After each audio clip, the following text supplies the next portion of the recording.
آپ نے آج یہاں پہ جو اسلام میں خواتین کی پوزیشن کی بات کی، آپ نے کہا کہ مردوں کو اور عورتوں کو اسلام میں برابر کا درجہ دیا گیا ہے، تو میں آپ سے یہ جاننا چاہوں گا کہ ایک شادی شدہ عورت اگر اپنے شوہر سے طلاق لینا چاہتی ہے یا اس کو طلاق دینا چاہتی ہے تو اس کو کتنا حق اسلام نے دیا ہے؟ What are the rights provided by Islam to a woman for giving divorce to her husband؟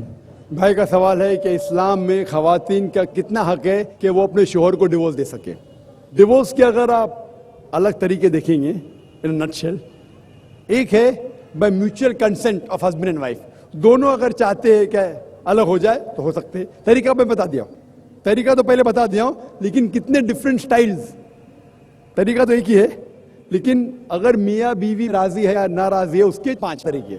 پہلا ہے کہ میاں بیوی راضی تو پرابلم ہی نہیں۔ دوسرا طریقہ شوہر دینا چاہتا ہے اپنے طرف سے تو اس کو اختیار ہے۔ تیسرا، اگر نکاح نامہ میں لکھا ہوا ہے کہ عورت بیوی بھی دینا چاہتی تو دے سکتی ہے تو وہ بھی دے سکتی ہے ایک طرفہ، لیکن اس کو اختیار جب ہوئے گا شادی کے وقت۔ اسلام اجازت دیتا ہے کہ شادی کے وقت آپ کوئی بھی کانٹریکٹ کر سکے جو جائز ہے، جائز کانٹریکٹ۔ مثال کے طور پہ آپ یہ نہیں کہہ سکتی جو فرض ہے وہ آپ نہیں کہہ سکتی کہ شوہر نہیں کرنا چاہیے، نماز پڑھنا فرض ہے وہ نہیں لکھ سکتی میرا شوہر نماز نہیں پڑھنا چاہیے، وہ جائز نہیں۔ مثال کے طور پہ جو حرام ہے وہ نہیں کہہ سکتی، شراب پینا حرام ہے وہ یہ نہیں کہہ سکتی کہ میرے شوہر کو شراب پینا چاہیے، یہ الاؤڈ نہیں۔ لیکن جو آپشنل ہے، جو مباح ہے، مثال کے طور پہ طلاق دینے کا حق مرد کا ہے، تو یہ حق اگر مرد بولتا ہے کہ میں میری بیوی کو دیتا ہوں، اسے کہتے ہیں طلاق تحفیظ یا اسما، یہ اجازت ہے۔ اگر شادی کے نکاح نامہ میں عورت کہتی ہے کہ مجھے بھی حق ہونا چاہیے طلاق دینے کا تو یہ بھی جائز ہے۔ تیسرا طریقہ۔ چوتھا طریقہ، اگر نکاح نامہ میں عورت نے نہیں لکھا اور اگر وہ شوہر سے الگ ہونا چاہتی تو وہ شوہر سے کہہ سکتی please I want to separate, میں الگ ہونا چاہتی ہوں، اور شوہر بولے گا ٹھیک ہے آپ مجھے نہیں چاہتی میں آپ کو آزاد کرتا ہوں، اسے کہتے ہیں خلا۔ اور آخری طریقہ، اگر بیوی نے نہیں لکھا نکاح نامہ میں کہ وہ طلاق دے سکتی یا شوہر کو کہنے کے بعد وہ طلاق نہیں دیتا ہے، ایک آخری طریقہ ہے جسے کہتے ہیں نکاح فسخ۔ اگر شوہر اس پہ ظلم کر رہا ہے، اس کو حق نہیں دے رہا ہے، وہ قاضی کے پاس جا کے نکاح فسخ کر سکتی ہے، اسے کہتے ہیں نلیفیکیشن آف میرج، نکاح فسخ۔ یہ 5واں طریقہ ہے۔ تو خواتین کے بھی حقوق ہے کس طریقے سے وہ شوہر سے الگ ہو سکتے۔ Hope that answers the question. السلام علیکم، میں رخشی الیاس، میں ایک سوال کرنا چاہتی ہوں، especially because you are a doctor by profession, how do we Muslims justify marriage among cousins, especially in the light of the سورہ الاحزاب verse 50, where after mentioning the relations you can marry, it says this privilege for thee only, not for the rest of believers. بہن نے سوال پوچھا ہے کہ اسلام میں نزدیک کے رشتہ دار فرسٹ کزن کو شادی کرنے کی اجازت کیوں ہے، اور میں ڈاکٹر ہوں تو میں سوال کا جواب اچھی طریقے سے دے سکوں گا۔